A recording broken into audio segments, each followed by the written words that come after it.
Good evening, Bahamas. Coming up tonight on our news.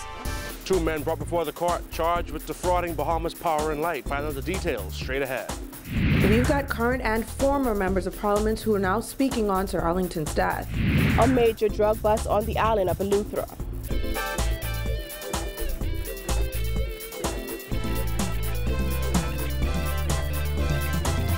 Our news is brought to you by Alive, the nation's newest and best LTE network.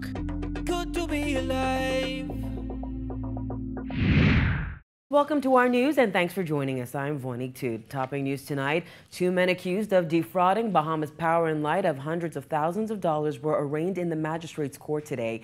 Jared Higgs was in court and has the details. 39-year-old Anthony Strawn of Blue Hill Estates, pictured here with the dreadlocks, along with 27-year-old Armando Simonet, faced Magistrate Samuel McKinney today, charged individually with several counts related to fraudulent activities at the Bahamas Power and Light Company. Strawn was charged with 1 count of conspiracy to commit fraud by false pretenses and 7 counts of fraud by false pretenses. The fraud charges allege that Strawn obtained $214,085.75 from Bpl Scotiabank account while at CIBC Bank's JFK branch. Strawn pleaded not guilty to the charges and elected to have the matter heard in the magistrate's court. Bail was denied as the magistrate did not have jurisdiction to grant bail in the matter. He was represented by attorney Ty Pinder. The second defendant, Armando Simonet, faced 2 counts of fraud by false pretenses. He is accused of obtaining $137,652.50 from Bpl Scotiabank account while at CIBC's JFK branch. He also faces 5 charges of uttering a forged document, as well as 4 counts of possessing a forged document. Rounding out the charges against Simonet were 2 counts of attempted fraud by false pretenses. The charges allege that the Gospel Lightway resident attempted to obtain $109,147.80 from Bpl Scotiabank account while at CIBC's JFK location. Simonet, represented by attorneys Alex Morley and Rizard Humes, pleaded not guilty to all the charges and also elected to have his matters heard in the magistrate's court. He was also denied bail. Now, both men were remanded to the Bahamas Department of Corrections. They'll return to court next year on March 27th and 28th for their trials. Reporting for our news, I'm Jared Higgs. The son of Progressive Liberal Party leader Philip Brave Davis was charged in a magistrate's court today. 33-year-old Fillmore Davis was charged along with Don Davis and Matthew Davis and Levant Gibson. They were all charged with unlawful possession of a .380 pistol. They appeared before Magistrate Carolyn Evans. Evans ordered them remanded. However, bail was granted by Justice Stephen Isaacs this afternoon in the amount of $3,000 with sureties. Davis released this statement this afternoon. Today, my adult son and several other young men were charged before the courts for possession of a firearm. This is a very unfortunate event and is obviously causing my family considerable embarrassment and distress.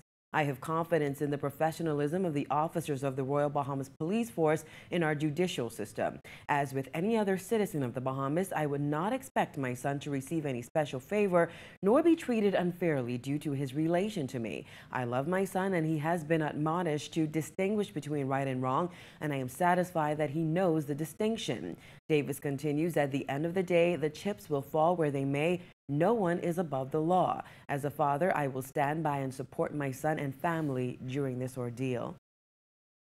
Meanwhile, charges relating to BPL today come days after an Ernst & Young report on Bahamas Power and Light was tabled in the House of Assembly. BPL Chairman Darnell Osborne says several measures, inclusive of conducting an operational audit and hiring a risk manager and procurement specialist, will be implemented at the state-owned power company to prevent any future irregularities.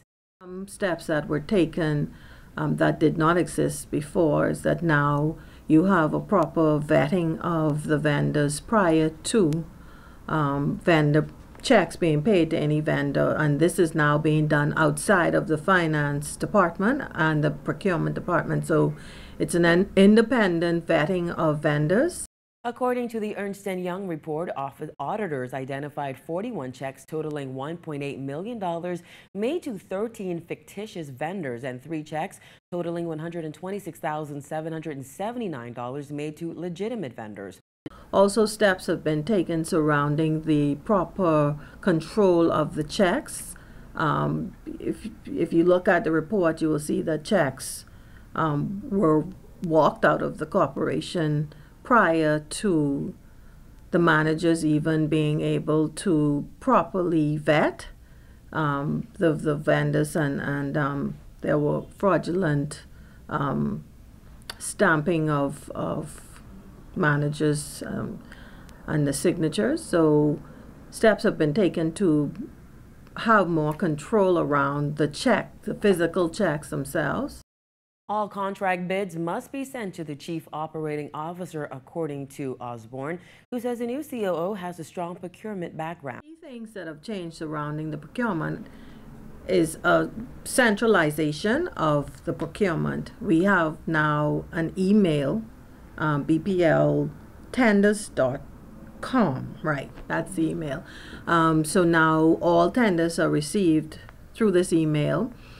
They're distributed internally to the various members. So it's in the past, what would have happened, you would have had one person's name on the documents, and the tenders were received by one person, which opened it up to manipulation.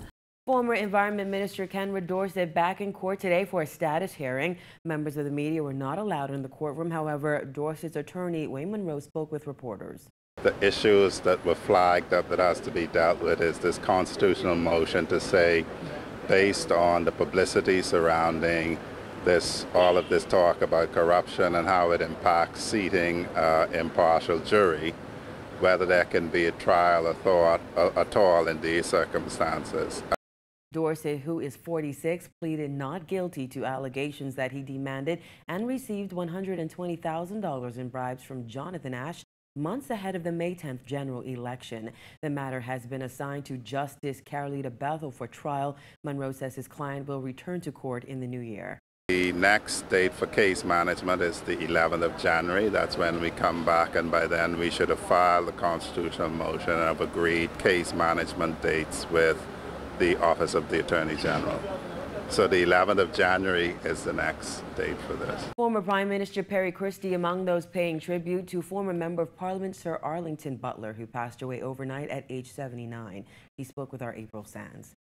One day after Sir Arlington Butler passed away in Princess Margaret Hospital following a long illness, former Prime Minister Perry Christie remembered the former House Speaker and Bahamas ambassador to the U.S. as a unifying figure who understood that as Bahamians, politics should never be allowed to divide us. When we look at our country, small as it is, we have to hold him out and elevate him as someone who was a unifying figure in our country, someone who understood that only so much should be political, and that we as Bahamians have much more in common that should unite us than that divides us.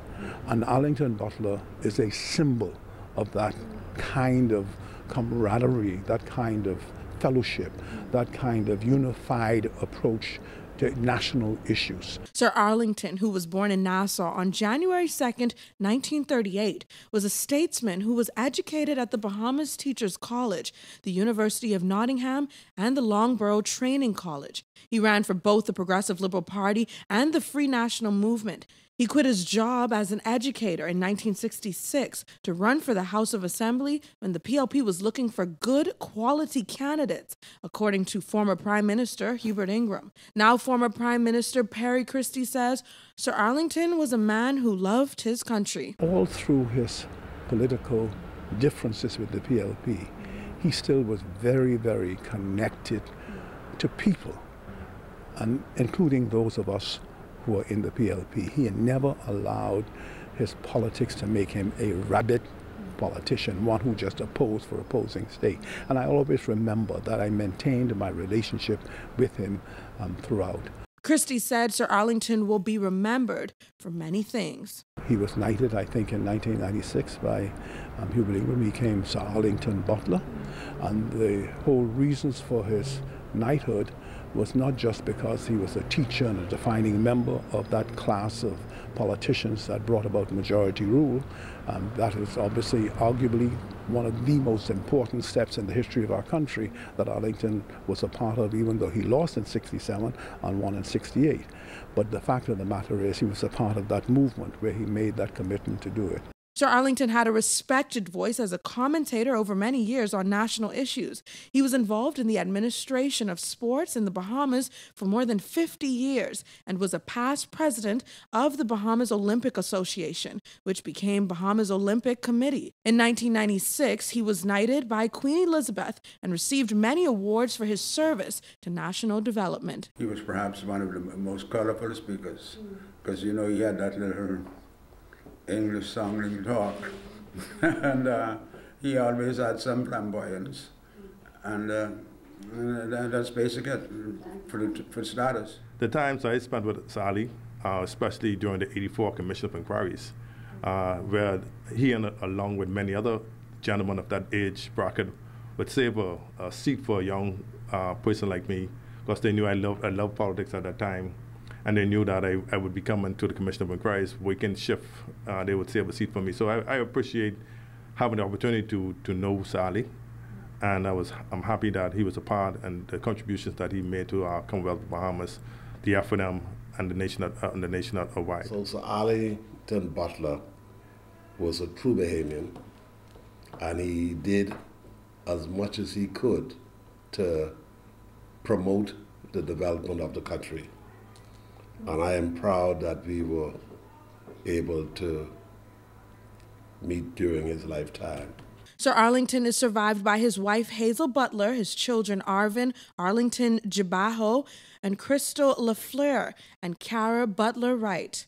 Reporting for our news, I'm April Sands. Still to come on our news, a multi-million-dollar drug bust in Eleuthera. The details are after this break.